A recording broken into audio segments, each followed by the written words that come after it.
that we are one. A time has come when I and I should know that we are one. We are one. We are one. Oh yes, we are one. A time has come when I and I should know that we are one. A time has come when I and I should know that we are one. Hello YouTube, this is one of the ones, and this is a little bit of a follow-up on the video entitled Aliens of the Necronomicon. Yeah, that video, the audio got a little wacky on us at a few key moments, like for instance when I first said the word aliens, and then when I immediately started talking about the New World Order. I don't know if you noticed that, but that was really strange, and it wasn't on the original upload. Alright, so we're going to try to get through this again, and hopefully we won't have any audio issues. And I want to read you something out of the book here. These videos are going to be really just talking about what I see as relevance to what is happening now with the UFOs, the aliens, the Galactic Federation of Light, the supposed stellar race, all that good stuff, everything with the fallen angels, the demons, the Bible, the New Age, the New World Order. It's really all here, and it's here in a unique manner. So anyway, I'm going to read something right out of the book here.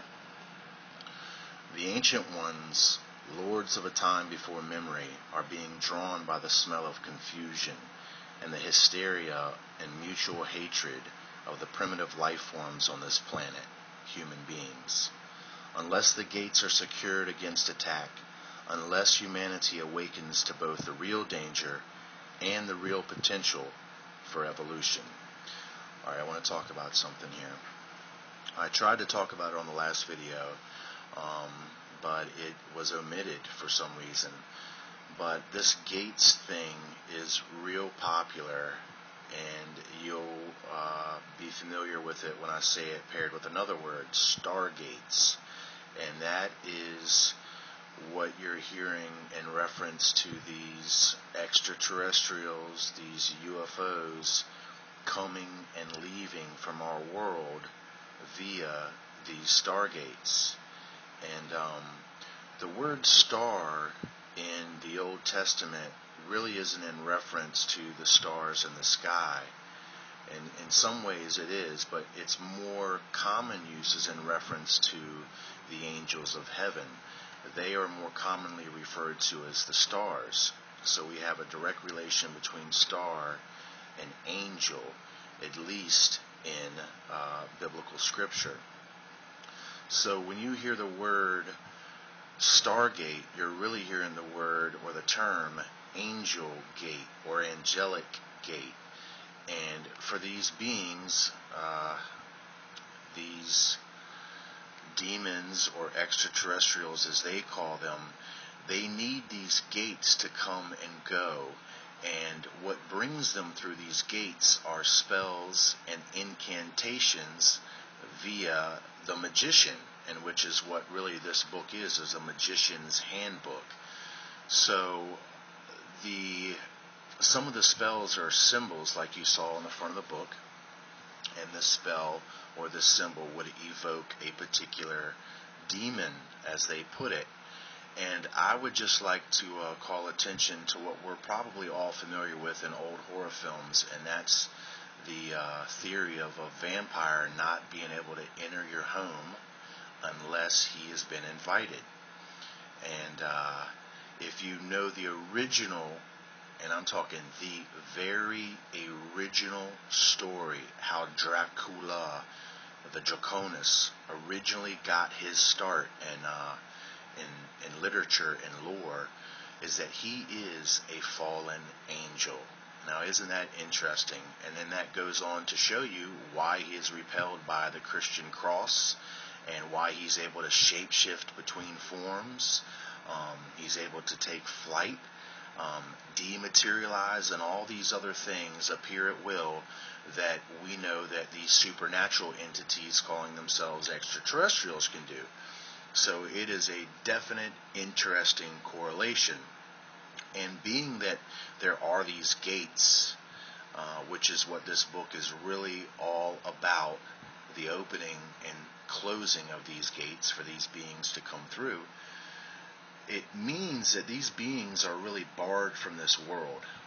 They are unable to come here through their own will.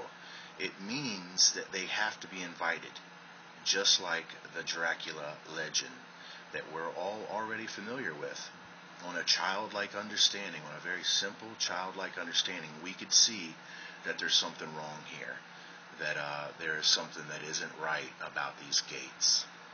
Alright, there's more in the book that I want to talk about here, but I would also like to call attention to some two individuals in history that are highly popular with all forms of religion, or at least a few popular forms, the Judeo-Christian forms of religion, and that would be, one would be King Solomon, and the other one would be Moses. And let me call your attention back to Solomon in the fact that his seal, which you know of as the Star of David, which is an inverted triangle, or it's a superimposed triangle, one facing up and one facing down within a circle. And man, I'm going to tell you right now, I don't even have enough room in this video to tell you what this symbol is really telling you. But the popular belief is, as above, so too below. That is the meaning of the two superimposed triangles, and that basically is saying that we are experiencing both the knowledge of good and evil. And I want to call your attention real quick to the story of the Garden of Eden with the serpent that descends down with this original offer unto Eve, and he says, when you eat the fruit, in that day your eyes shall be opened, and ye shall both know both good and evil. Now that is that symbol that you're seeing, that biblical symbol, that Star of David of both so too, or as above, so too below. That is both the knowledge of good and evil. Now, isn't that a little coincidental that the original fall of man in biblical terms, not my terms, but the original fall of man in biblical terms is related to this original offer by the serpent figure of both the knowledge of good and evil. Now, back to Solomon real quick. Solomon, he is said to be able to control these demons, and I think they are referred to as jinns, and he is able to control, matter of fact, he is, at least at that time on the planet, he is the one that is considered to be the most powerfully armed, having the ability above all others to control, evoke these jinns or these demons. And then jinn you can relate to genie in the bottle, which is once again letting these spirits out to do whatever bidding that you would have.